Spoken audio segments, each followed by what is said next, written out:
औज़ुबिल्लाहिमिनश्शैतानिर्रजीम बिस्मिल्लाहिर्रहमानिर्रहीम। तमाम तारीफ़ें उस ज़ात के लिए जो दो जहानों का मालिक है और लाखों करोड़ों दुरूद सलाम उसके प्यारे महबूब मोहम्मद सल्लल्लाहु अलैहि वसल्लम पर जो कायनात के लिए रहमत बनाकर भेजे गए।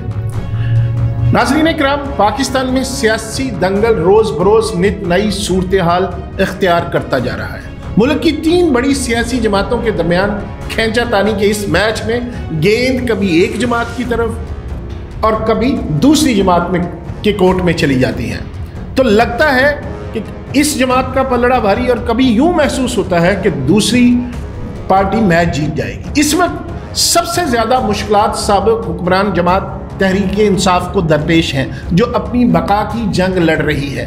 सियासी पंडितों के मुताबिक तहरीक इंसाफ का मुस्तकबिल कुछ ताबनाक नहीं दिखाई दे रहा। खासकर 9 मई के वाक़यात ने तहरीक इंसाफ पर ऐसी मोहर सुबत कर दी है जो ख़त्म होते हुए दिखाई नहीं देगी। इस सिलसिले में आज एक और बड़ी पेशरफ्त हुई, यानी बुध के रोज़ 4 जनवरी या ग़ालिबन आज एक बड़ी पेशरफ्त हुई है कि तहरीक इंसाफ की जानिब से बल्ले के निशान और इंट्रा पार्टी इलेक्शन के मामले पर बैरिस्टर, जो इस वक्त चेयरमैन भी हैं उनके, बैरिस्टर गोहर अली खान ने पेशावर हाई कोर्ट का फैसला सुप्रीम कोर्ट में चैलेंज कर दिया।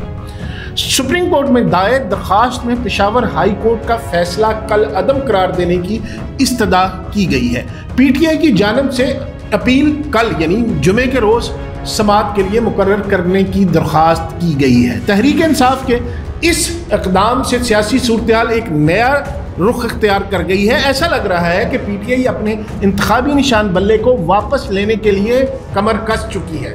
सुप्रीम कोर्ट में जो दरख्वास्त दी गई है उसके मुताबिक देखें सुप्रीम कोर्ट क्या फैसला करती है, ये 1-2 रोज़ में वाज़ेह तो हो जाएगा। और अगर इसके नतीजे में तहरीक इंसाफ को बल्ला वापस मिल जाता है तो ये इसकी बहुत बड़ी जीत होगी।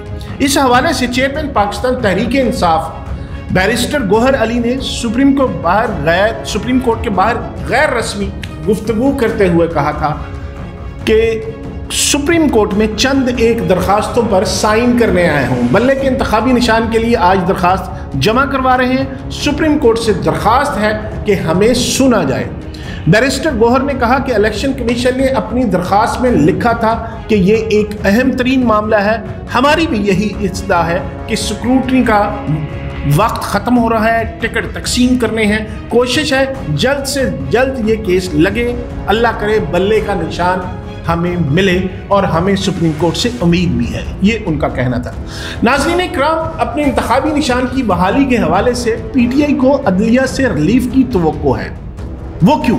पेशावर हाई कोर्ट के फैसले के रद्द अमल में मीडिया से गुफ्तगू करते हुए चेयरमैन पीटीआई बैरिस्टर गोहर का कहना था कि 90% से ज़्यादा यकीन है कि सुप्रीम कोर्ट बल्ले का निशान बहाल कर देगी। मगर टिल्डेट के सरबराह अहमद बलाल महबूब कहते हैं कि पीटीआई के पास इंतखाबी निशान बहाल करवाने के 2 मरहले बाकी हैं।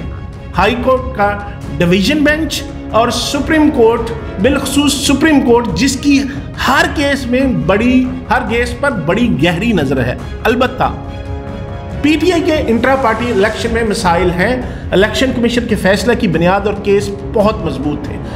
इसकी मैं थोड़ी सी इस पे आपको वजाहत भी कर दूं कि 3 से 4 मौके पीटीआई को इलेक्शन कमीशन ने इंट्रा पार्टी के हवाले से दिए थे। और सबसे बड़ी बात तो ये कि जब पीटीआई की हुकूमत थी तो उस वक्त 2023 में जब इनकी हुकूमत थी तो उस वक्त 22 में सॉरी, तो उस वक्त भी इलेक्शन कमीशन ने ये पीटीआई को कहा था कि वो अपने इलेक्शन इंट्रा पार्टी इलेक्शन करवा लें। उसके बाद फिर एक मौका मिला, उसके बाद फिर एक मौका दिया गया।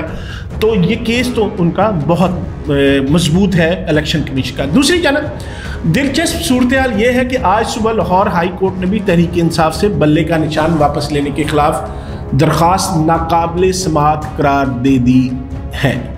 लाहौर हाई कोर्ट में जस्टिस जवाद हसन ने तहरीक इंसाफ की दरख्वास्त पर महफूज फैसला सुनाया। अदालत ने दरख्वास्त को नाकाबिल समाअत करार देते हुए खारिज कर दिया था।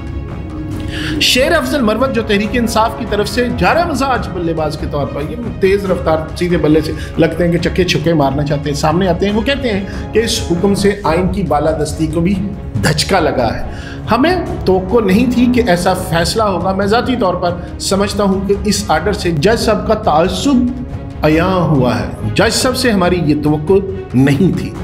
ये मेरा ख्याल है कि इस तरह की बात किसी भी वकील को नहीं करनी। जज साहब का जो भी फैसला होता है आईन और कानून के मुताबिक होता है। लेकिन हमने देखा कि बहुत सारे फैसलों पे तहरीक इंसाफ के जो वर्कर्स हैं सोशल मीडिया पर बहुत रिएक्ट करते हैं। मैं समझता हूँ कि बीइंग ए पाकिस्तानी हमें अदारों पे और अदलिया पे इस तरह नहीं तनकीद करनी चाहिए।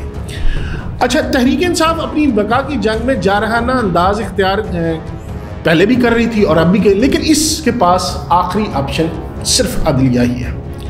पीटीआई के खिलाड़ियों को इस हवाले से सोच समझकर बयानात देने की ज़रूरत है।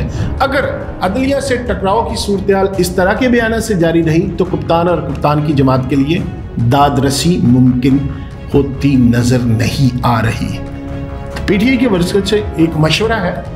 मशवरा यह है कि आपको अदारों से पंगा नहीं लेना चाहिए। पहले आपने 9 मई का वाक़या किया और ना करें कि इनको समझदारी से काम लें, और उसके बाद आपको बयानात भी देने पड़े, आपकी जमात टूट फूट का शिकार होगी। तो इस तरह लड़ाई झगड़ा किसी मसले का हल नहीं होता। कोई फैसला आ जाए तो उससे बड़ी अदालत, बड़े जज सब मौजूद होते हैं, तो आपको जजों पर तनकीद नहीं करनी चाहिए। अगर ये जज भी आपके खुदा ना खास्ता इस तरह आपने उनको एक पार्टी बना लिया तो फिर दादरसी मुमकिन नहीं होगी। अब तक के लिए इतना ही। अगले व्लॉग में फिर हाजिर होंगे। खुदा हाफिज़।